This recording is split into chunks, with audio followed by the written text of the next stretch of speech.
प्यारे दोस्तों, बिहार स्वास्थ्य विभाग के माध्यम से अभी अभी एक नया लिस्ट जारी कर दिया गया है, जिसके माध्यम से एएनएम के लिए, सीएचओ के लिए, एसटीएस के लिए एक बहुत ही बड़ी खुशखबरी जारी किया गया है। अब ये खुशखबरी क्या होने वाला है, सभी कुछ मैं आप लोगों को बताऊंगा, तो वीडियो के लास्ट तक बने रहिएगा। साथ में जो भी स्टूडेंट्स इस चैनल पर नए आए हो, अभी तक चैनल को सब्सक्राइब नहीं किया है, चैनल को सब्सक्राइब करके बेल नोटिफिकेशन ऑल सेट कर लीजिएगा। अब चलिए जानकारी के ऊपर चलते हैं। सबसे पहले ये सूचना देख सकते हो, जिला स्वास्थ्य समिति गया के माध्यम से आया है और हो सकता है इसी प्रकार से सभी जिलों में कई सारे स्टूडेंट्स को ये खुशखबरी मिलेगा। अब देखिए आदेश क्या है वो मैं आपको बताना चाहता हूं।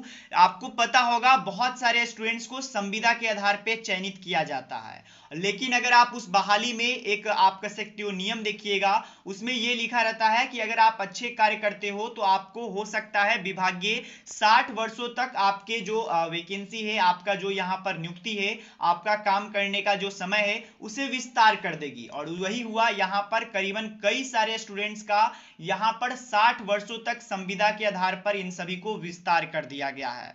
अब इसी को लेकर के यहाँ पर अपडेट पढ़ सकते हो, ये लोग कब ज्वाइनिंग किए थे और इनका कब कॉन्ट्रेक्चुअल एंड हो रहा था वो यहाँ पर आप देख पाइएगा। जैसे कि ये यहाँ पर 12 दिसंबर 2022 में जो एएनएम है वो यहाँ पर ज्वाइन की थी, यानी कि ये जो स्टूडेंट्स होंगे वो 8853 में या तो ज्वाइनिंग हुए होंगे। तो यहाँ पर इन सभी के लिए देखिए, यहाँ पर ज्वाइनिंग हुआ और यहाँ पर इनका एंड हो रहा था 12 नवंबर को। तो इन सभी के डेट को एक तरीके से एक्सटेंड कर दिया गया है, और एक्सटेंड नहीं किया गया है, 60 वर्षों तक बढ़ा दिया गया है, यानी कि अब 60 वर्षों तक अब एनएचएम के कर्मचारी ये लोग होंगे। देखिए सब कुछ ठीक है, ये तो एक खुशखबरी जरूर है। अब यहाँ पर अगर आप देखिएगा तो केवल एएनएम का ही नहीं, सीएचओ का, आपका यहाँ पर एसटीएस का, काउंसलर का और भी कई सारे बड़े पदाधिकारी का यहाँ पर आपको देखने को मिल जाएगा। ये तो खुशखबरी हो गया, लेकिन एक चीज सरकार को ये भी ध्यान देना चाहिए, जो हमारी एएनएम बहनें हैं वो 865 वाली हो चाहे वो 8853 वाली हो, सभी में ये दिक्कत है कि सैलरी का सामान्य काम तो उनको करना पड़ता है, लगभग सभी कुछ सामान्य होता है, लेकिन सैलरी बहुत ही ऊंच नीच हो जाता है। यानी कि किन्हीं को सैलरी 11,500 ही दिया जा रहा है, किन्हीं को सैलरी 40,000 दिया जा रहा है, फर्क कुछ नहीं है, काम सभी को एक ही समान करना है। तो ये स्थिति क्यों आती है? सरकार से लगातार संविदा एएनएम महीने प्रदर्शन करके भी अपनी मांगों को रखती हैं, तो ये बात सरकार को भी समझना चाहिए।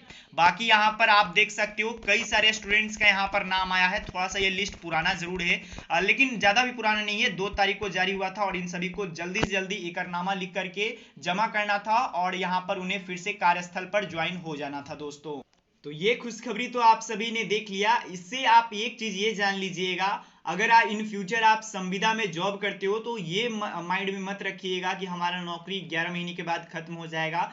देखिए लगभग सभी लोगों का नौकरी आगे के समय में विस्तार हो जाता है, नौकरी से बाहर संविदा में भी नहीं होते हैं।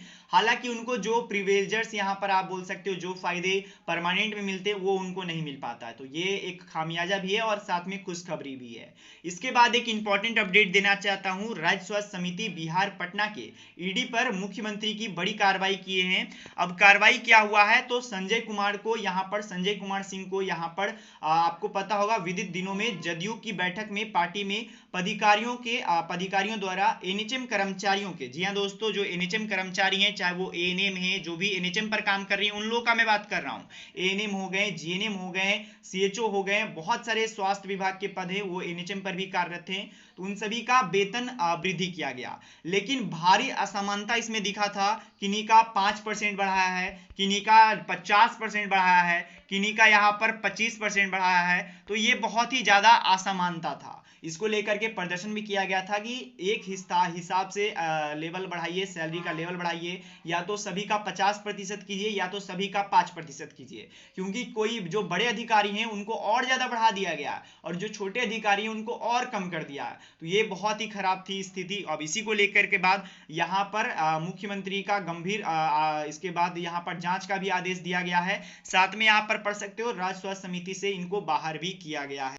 तो बाकी आज के इस वीडियो के माध्यम से कुछ यहाँ पर अपडेट्स देना था। एक मैंने आपको सूचना दिया राज्य स्वास्थ्य समिति के ईडी संजय कुमार सिंह के बारे में कि उनको यहाँ पर हटाया गया है, कार्रवाई की गई है उन पे। साथ ही में जो संविदा एएनएम है या फिर वो सब है, उन लोगों को भी घबराना नहीं है। आप लोग का नौकरी एक्सटेंड हो जाएगा, 60 वर्षों तक तो हो ही जाएगा। लेकिन कुछ बातें हैं जो कि सरकार को भी समझनी चाहिए, सरकार को भी इन लोगों को भी परमानेंट करना चाहिए, क्योंकि इन लोगों का काम सेम है। इन लोग भी यहाँ पर एग्जाम दे करके आई हैं, नौकरी कर रही हैं, तो इन लोगों के पास भी वो क्वालिटी है जो कि सरकार खोजती है। तो इन सभी को भी परमानेंट किया जाए, यही सरकार से निर्देश रहेगा और एक तरीके से दरख्वास्त रहेगा। अगर आपको ये जानकारी पसंद आई हो, चैनल को सब्सक्राइब कर दीजिएगा। मिलते दोस्तों कोई इशू में, तब तक के लिए गुड बाय, धन्यवाद।